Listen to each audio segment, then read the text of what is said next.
አሰላሙ አለይኩም ወራህመቱላሂ ወበረካቱ። ውድና የተከበራችሁ የሶፊ ቤተሰቦች አህለን ወሰህለን የመርሃባ ውድ ቤተሰቦቼ፣ ይህን የመሰለ ፈጣይር ተሰርቷል። ዋው የቹት ዛሬ እንግዲህ አለብን ማለት ነው። በጣም ያምራል። ዋው ነው ያችሁ አያምርም? ብሉ ጠጡ።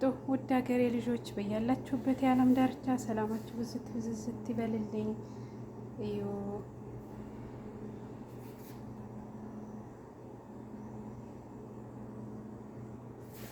ውድ ሀገሬ ልጆች አህለን ወመርሐበን አህለን ወሰህለን የመርሐባ ብያለሁ። ጢንጢን